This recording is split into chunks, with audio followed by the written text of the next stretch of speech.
खुसरो दरिया प्रेम का उल्टी वा की धार, जो तैरा सो डूब गया, जो डूबा सो पार। वृंदावन आने से पूर्व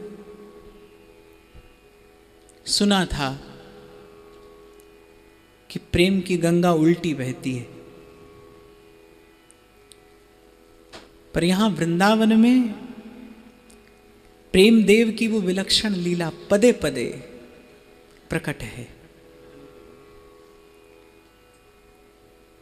बड़ा विलक्षण स्वभाव है प्रेम का, प्रेम प्रभु का,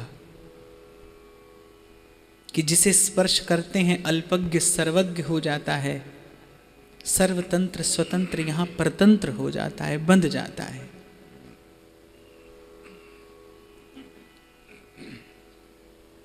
तू जो चाहे तो कतरे को समंदर कर दे, और तू जो चाहे तो बंदे को कलंदर कर दे। मेरे लिए हर कदम पे सवाल हैं, और तेरी बस एक नजर का सवाल है। वृंदावन के अनुभूति प्राप्त महानुभावों ने, कल चर्चा हुई थी वृंदावन धाम के स्वरूप पर, किंचित मैंने निवेदन किया था। एक ही तत्व की चार आकृतियां, चार वृत्तियां, चार स्थितियां, एक ही तत्व की, एक ही रस की चार बिलग बिलग आकृतियां, चार वृत्तियां जब किसी एक ही रस को बिलसती हैं तो उसे यहाँ के रसिक नित्य विहार कहते हैं। हरि, राधा, वृंदावन और सहचरी, जहाँ किसी अन्य तत्व का, किसी अन्य भाव का किंचित प्रवेश नहीं है। प्रेम के खिलौना दो खिलत है प्रेम खेल, प्रेम फूल फूलन सो प्रेम सेज रची है, प्रेम ही की चितवन, प्रेम ही की मुस्कान, प्रेम रंगी बात करे, प्रेम के लिए मची है, प्रेम के खिलौना दो। वृंदावन के रसिकों ने रस को उस स्तर तक छाना जहां पर आकर रस अविरल हो गया, सघन हो गया। वृंदावन के रसिक कहते हैं कि प्रेमी अनन्य भजन न होई, जो अंतर्यामी भजे मन में। बोले प्रेमी को अंतर्यामी का भजन करने में कोई आनंद नहीं है। अंतर्यामी का भजन करने की वृत्ति तो भक्ति में ही छूट जाती है। गोस्वामी तुलसीदास जी कहते हैं, भीर परी प्रहलाद पे तो प्रभु प्रगटे पाहन पे न हिये में। देखा जाए तो हृदय में बैठा अंतर्यामी अधिक प्रत्यक्ष है, चेतन है, पर प्रभु कहां से प्रकट हुए? पत्थर में से। तो प्रेमी अनन्य भजन न होई, जो अंतर्यामी भजे मन में। और वृंदावन के रसिक कहते हैं, जो भज देखियो जसोदा को नंदन। खाली कोरी बात नहीं करते, बोले करके देखा है। जैसे कबीर कहते हैं, बोले सवे रसायन हम किया, प्रेम समान न कोई। रंचक तन में संचरे, सब तन कंचन होए। लफ्ज अलग हो सकते हैं, अल्फाज अलग हो सकते हैं, शब्द अलग हो सकते हैं, अभिव्यक्तियां भिन्न हो सकती हैं, पर बात सभी ने एक कही है। तो कबीर कहते मैंने करके देखा है। वृंदावन के रसिक कह रहे हैं, जो भज देखियो जसोदा को नंदन। बोले वो भज के देखा सो विश्व दिखाई दियो तन में। यशोदा मैया किस लाड़ में, किस वात्सल्य रस में डूबी, आकंठ डूबी। लाला को स्तन पान करा रही हैं, और जाने भगवान को क्या भगवत्ता सूझती, अपने मुख में ब्रह्मांड का दर्शन कराते, जननी भयभीत हो जाती। रस में बिरस, कहाँ उस वात्सल्य रस की धारा बह रही थी। कन्हैया को क्या सूझी, मुख में ब्रह्मांड का दर्शन करा दिया, मैया भयभीत हो गई, रस बाधित हो गया। जो वात्सल्य रस प्रवाहमान था मैया के हृदय से, लाला का पोषण कर रहा था, वो रस बाधित हो गया। तो बोले ये नहीं, ये हमारा आराध्य तत्व नहीं है। क्यों? क्योंकि आराध्य तत्व जो श्रुति कहती है सप्रतिक्षण वर्धमानम, उस रस में विरस नहीं होता, वो रस प्रतिपल बढ़ता है। तो इस रस को थोड़ा और छानो। तो जो भज देखो जसोदा को नंदन, सो विश्व दिखाए दियो तन में। और छाना तो गोपीजन वल्लभ की वो महामधुर प्रीति, जिसके लिए गोपांगना लोकलाज कुल कान की सुदृढ़ श्रृंखलाओं को तोड़कर श्याम सुंदर से मिलने के लिए धावमान हुई, श्याम सुंदर को प्राप्त किया और प्रेम की ध्वजा हो गई। पर वहां भी रसिकों को किंचित रस में विरस मालूम पड़ता है। इसीलिए कल भी मैंने एक बात निवेदन की थी कि यहाँ के रसिकों ने प्रथम निवेदन कर दिया है कि भगवत रसिक, रसिक की बातें रसिक बिना कोई समझ सके ना। आप जरा सी बुद्धि लगाएंगे तो आपको हो सकता है इन बातों में कोई तत्व, कोई सार की बात न मालूम पड़े, क्योंकि बुद्धि से प्राप्त होने वाला ये भाव नहीं है। भाव का स्थान हृदय होता है, भाव वहीं पर रहता है, वहीं से स्फुरित होता है, वहीं आलोकित होता है। बुद्धि चकाचौंध उत्पन्न करती है, हृदय से जो भाव उत्पन्न होता है वो एक आलोक है, एक सौम्य प्रकाश है, जो जीवन धारा को प्रकाशित करता है, उजासित करता है। तो गोपांगनाओं को अपने निकट बुलाकर श्याम सुंदर अंतर ध्यान हो गए। यहाँ के रसिकों को इतना भी बिरह सही नहीं, इतने सूक्ष्म प्रेम की बात यहाँ के रसिक कहते हैं, देखी वो जहां बिरह सम होई, तहाँ को प्रेम कहाँ कहे को। प्रियालाल एक दूसरे का परस्पर दो चकोर दो चंदा, प्रियालाल एक दूसरे के मुख चंद्र का दर्शन कर रहे हैं और श्री अंगों में बिरह व्याप रहा है। क्यों? क्योंकि श्री अंग एक दूजे से नहीं मिले हैं, और श्री अंग एक दूजे से मिले हैं तो परस्पर का दर्शन नहीं हो रहा है। यहाँ इतना ही मिलन है और इतना ही विरह है।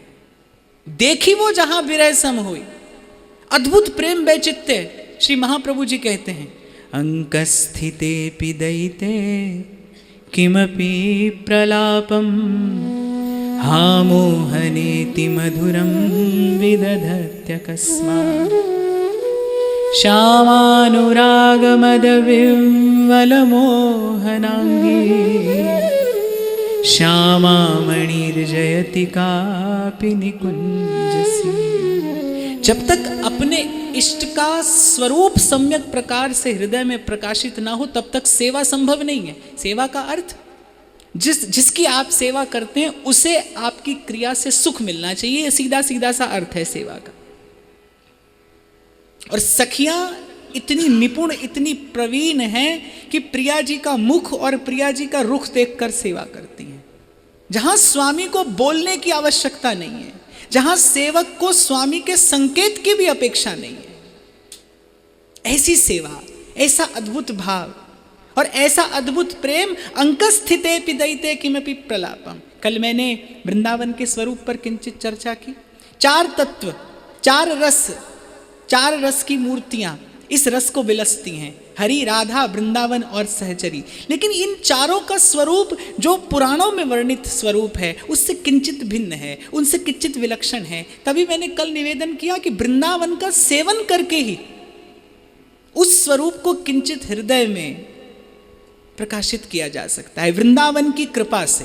प्रथम यथामति प्रणव श्री वृंदावन अतिरम में, श्री राधिका कृपा बिन सबके मनन अगम में। और सब में चीटी से लेकर ब्रह्मा जी तक सब आते हैं। अगम निगम की कौन चलावे, महाविष्णु के मन नहीं आवे। एक ही मार्ग है, शेष महेश दिनेश न जाने, अज अज हूँ पछता।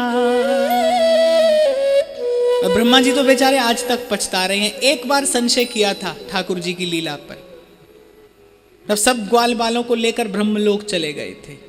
आज तक ब्रह्मा जी पछताते हैं। क्यों? क्योंकि रहीमन धागा प्रेम का मत तोड़ो चटका है, टूटे पे फिर ना जुरे, जुरे गांठ पड़ी जाए। प्रेम सहजता की भूमि पर प्रकट होता है। प्रेम का बीज सहज हृदय की भूमि पर फलता फूलता है। क्यों? क्योंकि यहाँ जो इष्ट है उसका स्वभाव सहज है, उसका स्वरूप सहज है।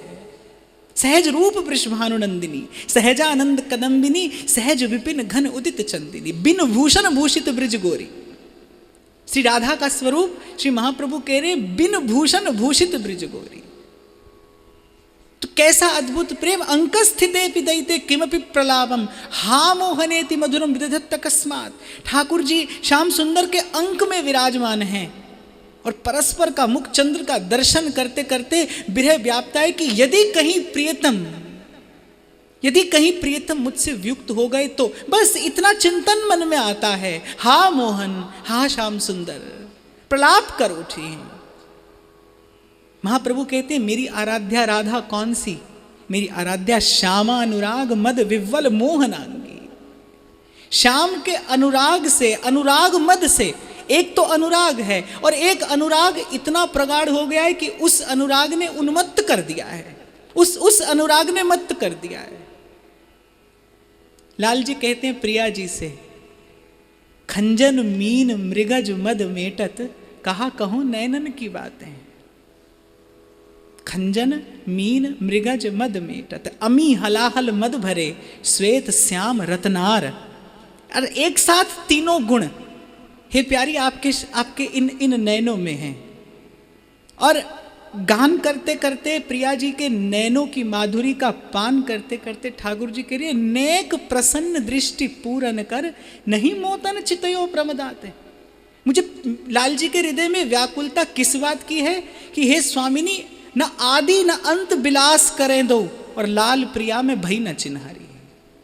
अनादिकाल से विलास हो रहा है, एक क्षण का वियोग जहां संभव नहीं, रसिकों ने विरह की भीत को निकालकर एक और कर दिया है। जहां अनादिकाल से विलास हो रहा है, विहार हो रहा है, न आदि न अंत विलास करें दो और लाल प्रिया में भई न चिन्हारी। आज तक दोनों में पहचान भी नहीं हुई। जब जब देखो तेरो मुख प्यारी, तब तब नयो नयो लागत। हर मिलन नवीन मिलन है, हर मिलन प्रथम मिलन है। और यही प्रेम की नित्य नवायमानता है, यही प्रेम की विलक्षणता है जो वाणी के वर्णन का विषय नहीं है। बुद्धि कोई लगाए तो साहब यहां बड़े बड़े बुद्धिमान आए। पंडित हरिराम व्यास दिग्विजयी पंडित, सारी पृथ्वी के विद्वानों को परास्त कर दिया। मन का एक कोना अभी भी खाली था, काशी रह गई, तो चलो काशी चलते हैं।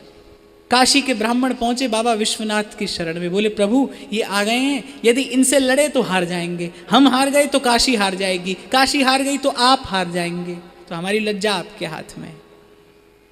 काशी विश्वनाथ ने सोचा व्यास जी को प्रबोध देना चाहिए। व्यास जी ने शास्त्रार्थ करने से पहले काशी विश्वनाथ का अभिषेक करने का विचार किया। अभिषेक करके बाहर आए, द्वार पर एक बूढ़े ब्राह्मण खड़े थे। बोले आपके पांडित्य की बड़ी प्रशस्ति सुनी है, एक साधारण सा प्रश्न है, यदि आप उत्तर दे दे तो। व्यास जी ने कहा पूछिए। बोले विद्या की प्राप्ति का उद्देश्य क्या है? व्यास जी ने कहा बड़ा सीधा सा प्रश्न है, विद्या की प्राप्ति का उद्देश्य है कि विवेक जग जाए।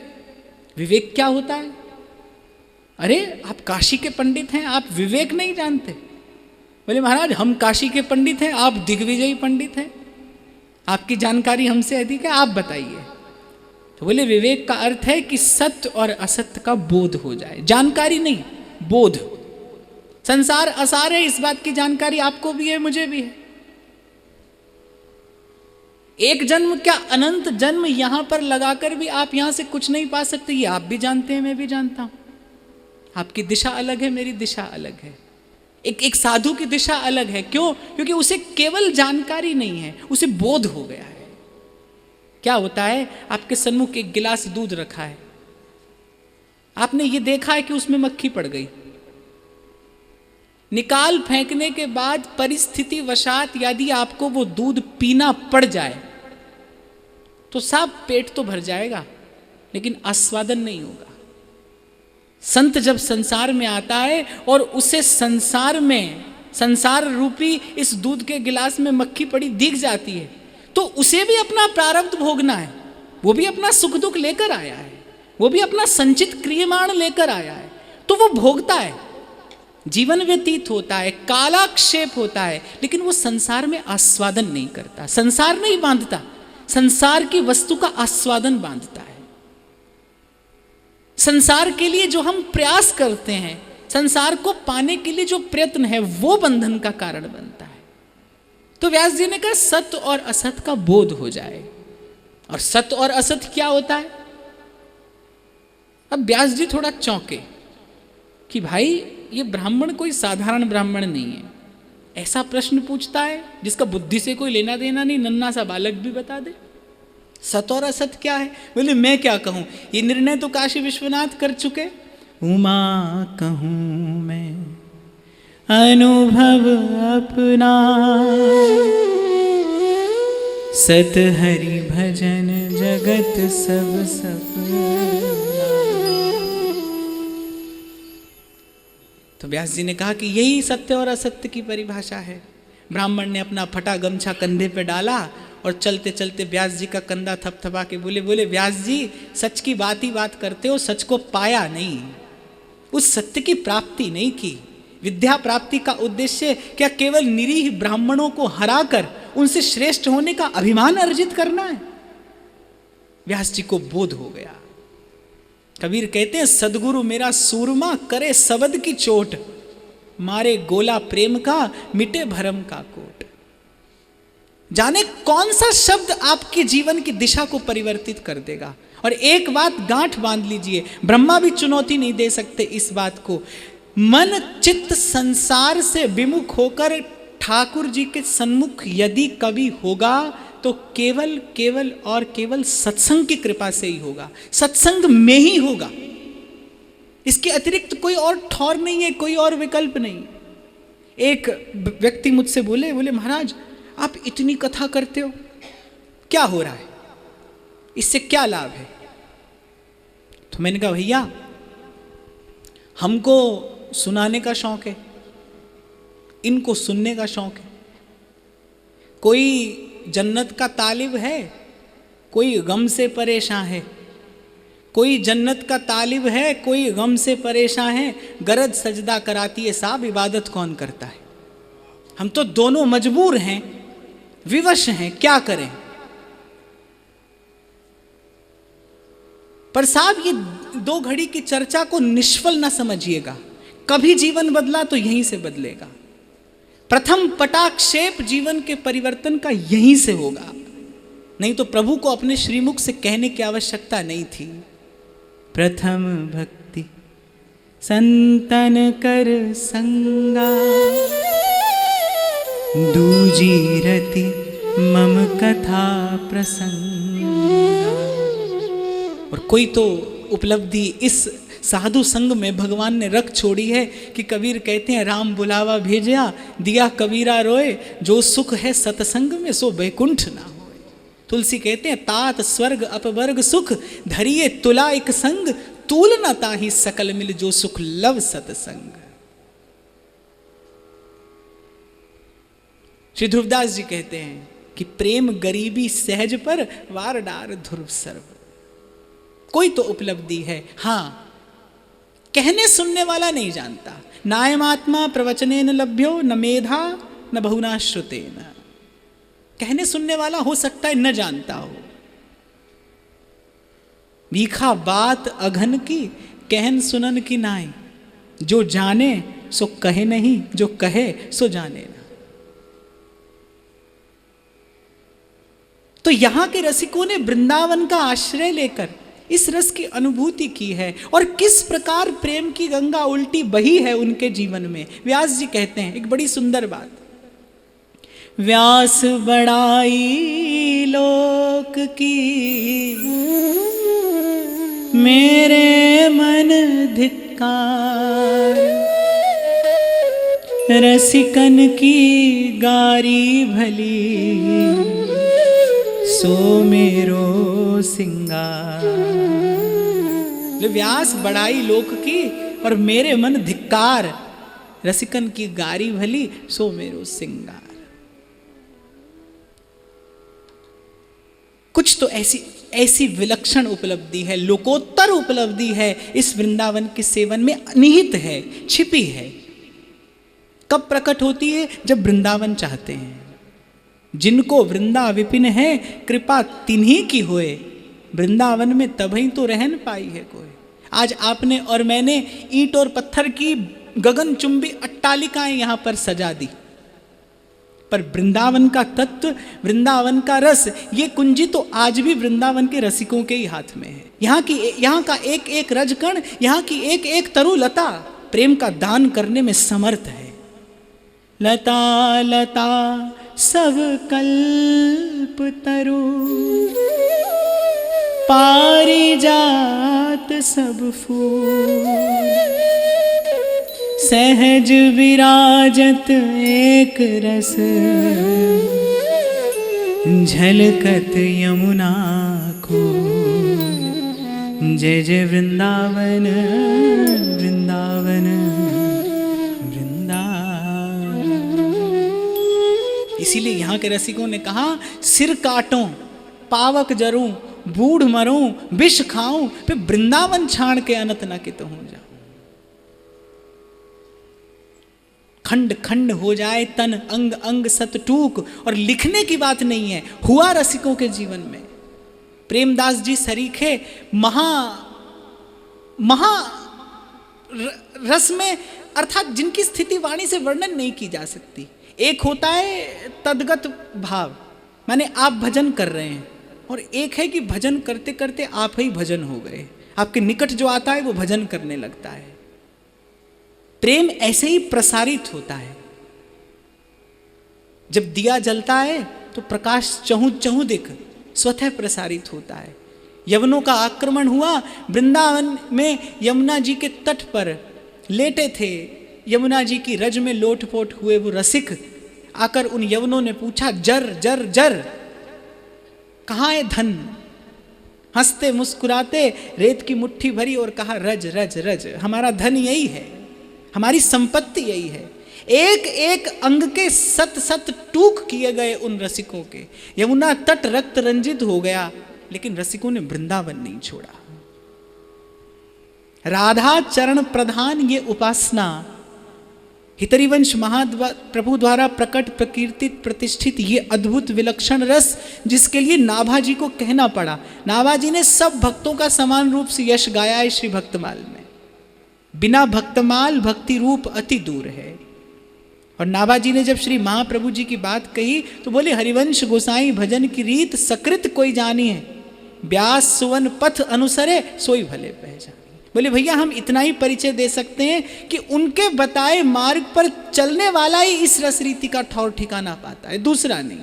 कहने सुनने की बात नहीं है, विशुद्ध प्रेम की उपासना है, शब्दों में बांधा नहीं जा सकता।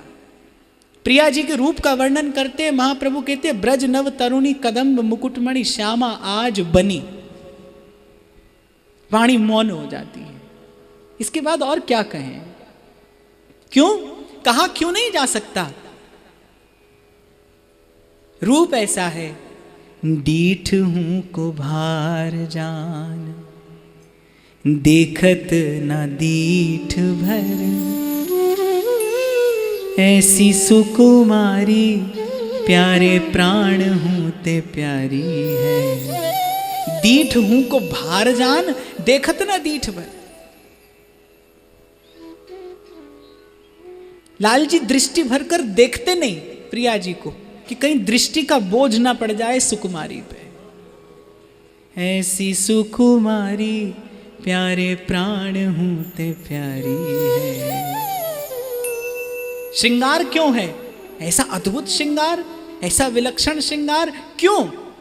प्रिया और लाल की शोभा को बढ़ाने के लिए नहीं, प्रिया और लाल के श्रीअंगों की शोभा का वर्धन करने के लिए नहीं, छवि के छिपाए वे को रस के बढ़ाए वे को, छवि के छिपाए वे को रस के बढ़ाए वे को। शायर कहता है, बादलों में छिपा चांद कुछ और हसीन लगता है। आप राधा वल्लभ जी का दर्शन किए हो तो जब नख से शिख तक अद्भुत श्रृंगार धारण करके श्रृंगार आरती के समय दर्शन खुलता है, तब बात कुछ और होती है। और जब सुबह मंगला के समय एक झीना सा पट, जिसे चिलमन कहते हैं, जब वो श्री जी के सन्मुख होती है, कोई आभूषण नहीं है, नख से शिख तक एक झीना सा वस्त्र लिपटा है, उस समय की शोभा कुछ और है। वृंदावन के रसिकों ने श्रृंगार का वर्णन इतना नहीं किया जितना विगलित श्रृंगार गाया है। बिन भूषण भूषित ब्रिज गोरी, जितना विगलित श्रृंगार गाया है। बात मैं कहीं से भी आरंभ करूं, लेकिन एक स्तर पर आकर एक बैरियर लग जाता है, जहां शब्द उस भाव का, शब्द उस रूप का ना तो वर्णन कर सकते हैं और ना ही शब्दों को ये दृष्टता करनी चाहिए। इसीलिए कल मैंने एक बात कही थी कि साहब एक संकेत है, बुद्ध मनोज्ञया, बुद्धिमान के लिए है। वृंदावन की कृपा से, इस पावन रेणु की कृपा से, इन रसिकों के संग की कृपा से जिसका विवेक जग गया है उसके लिए। अगर जग गया है तो वृंदावन के रसिक कह रहे, बोले अक्षर धुर की पाल की, बोले रसिकों के शब्द शब्द नहीं है, अक्षर धुर की पाल की। आई रसिकन लैन, वाह वाह करी रह गए और चढ़े सो पहुंचे। यही सुना, वाह वाह किया, बोले भैया वो यही है। और जो बात को सोई श्रोता परम सुजान, सुनत चित रति करे। श्रोता वही चतुर है जो सुने और उसमें प्रीति करे। तो व्यास जी को समझ में आ गई, सदगुरु की प्राप्ति के लिए छटपटाने लगे। वृंदावन के कोई रसिक पहुंचे, उनके नगर ओरछा, महाप्रभु का परिचय दिया। व्यास जी तत्काल आए, महाप्रभु के शरणापन्न हुए, समस्त हृदय के संशय निर्मूल हो गए। महाप्रभु ने कृपा भरा हाथ रखा और व्यास जी दिग्विजयी पंडित, समस्त शास्त्र जिनके कंठ में हैं, वेदों का अद्भुत ज्ञाता वो महापुरुष जब वृंदावन आया, नित्य विहार गाया, तब व्यास जी ने कहा, अब मैं वृंदावन धन पायो। बोले भैया धन तो आज मिला है। कल मैंने निवेदन किया था साहब कि आध्यात्म की दृष्टि से आप देखोगे तो मालूम पड़ेगा सुख का अर्थ क्या होता है, चैन किसे कहते हैं, आनंद किसे कहते हैं। शरीर के भीतर कोई गांठ हो, ग्रंथि पड़ जाए, आप कितने भी मखमली गद्दे में सोइए, भीतर की गांठ चैन नहीं लेने देगी। जब तक हृदय में जड़ और चेतन की ये ग्रंथि लगी है तब तक चैन नहीं आएगा, तब तक विश्राम नहीं आएगा। किसी को नहीं आया तो आपको और मुझे कैसे आ जाएगा? चैन तो भैया तभी आएगा जब वो ग्रंथि खुले, माखन सो माखन मिले, कठोरता ना चाहिए। कल मैंने कहा था कि लाक्षा जब तक द्रवीभूत ना हो तब तक वो कोई और रंग ग्रहण नहीं कर सकती। यदि आपको लाल को पीला करना है, उसका रंग परिवर्तित करना है, तो उसका द्रवीभूत होना आवश्यक है, उसका पिघलना आवश्यक है। ठीक उसी प्रकार एक और भगवान कह रहे हैं, मामई वंशो जीव लोके जीव भूता सनातन। संत कह रहे हैं ईश्वर अंश जीव अविनाशी, चेतन अमल सहज सुख राशि। तो जीव स्वरूप से तो शुद्ध है, इसमें कोई संशय नहीं है, लेकिन जीव स्वभाव से अशुद्ध है। महाप्रभु वल्लभाचार्य कह रहे, बोले जीवा स्वभाव तो दुष्टा, बोलिए स्वभाव से दुष्ट है। सर्वम कुर्वन्ति भगवंतम न भजन्ति। आप अपने जीवन में अनुभव करके देखिए, संसार की किसी भी क्रिया को करने के लिए आपको प्रयास नहीं करना पड़ेगा। संसार की गलियों में भटकने के लिए कोई मन नहीं लगाना पड़ता, कोई अनुलोम विलोम प्राणायाम नहीं करना पड़ता, कोई माला हाथ में उठानी नहीं पड़ती। संसार में भटकने में हम लोग सुख मानते हैं। आजकल के लोगों में तो मैंने एक और चलन देखा है, कहाँ जा रहे हैं, हाथ में खाली झोला, बोले शॉपिंग करने जा रहे हैं, कोई काम नहीं है, केवल भटकने जा रहे हैं, उसी में भी सुख है। आप देखो कि मन कहाँ कहाँ रस ले रहा है। एक मक्खी होती है, गोबर पर भी बैठती है, मिठाई पर भी बैठती है। एक मधुमक्खी होती है, केवल पुष्प पर बैठती है और मकरंद पान करती है। उससे भी उत्कृष्ट एक स्थिति है जो वृंदावन के रसिकों की, एक भ्रमर होता है, सुवासित पुष्प पर बैठता है, और पुष्प पर भी यहां वहां नहीं बैठेगा, कर्णिका पर जाकर बैठेगा और केवल रस का पान करेगा। इसीलिए हमारे लाल जी का एक नाम है अनन्य मधुकर, उनका एक नाम है मधुकर, भंवरा, जो केवल रस पान करता है। हाँ, लेकिन लालजी जैसा परम चंचल वृंदावन में, वृंदावन के रसिकों को वो स्वरूप मान्य नहीं है कि फंद सरकावत फिरत दिन चित चंचल जो कहंत। कभी इस गोपांगना की वेणी खींच लेते हैं, कभी किसी गोपांगना को अपनी वेणु से स्पर्श करते हैं, किसी की ओर चितवन है, किसी की ओर हसन है, किसी से बोलन है, किसी की ओर मुस्कन है, कहीं उच्छलन है, कहीं उन्नयन है, कहीं आगमन है। ऐसा कृष्ण नहीं। रस घन मोहन मूर्ति विचित्र केली महोत्सव उल्लसितम। वो रस घन मूर्ति कैसा? राधा चरण विलोडित रुचिर शिखंडम हरिम वंदे। महाप्रभु कहते मैं किस श्याम सुंदर की आराधना कर रहा हूं। जब नाभाजी कहते हैं ना, हितजू की रीत कोई लाखन में एक जाने, राधा हूं प्रधान मान पाछे कृष्ण ध्याइए। लेकिन यहां प्रिया जी की प्रधानता ऐसी है कि प्रिया जी प्रधान तो हैं, लेकिन लाल जी कहीं भी गौण नहीं है। श्री हरिवंश सुरीति सुनाऊं, श्यामा श्याम एक संग गाऊं। राधा संग बिना नहीं श्याम, श्याम बिना नहीं राधा नाम। छिनीक कबहुन अंतर होई, प्राण सु एक देह है दोई। रूप बेल प्यारी बनी, प्रीतम प्रेम तमाल। दो मन मिल एक भय, श्री राधा वल्लभ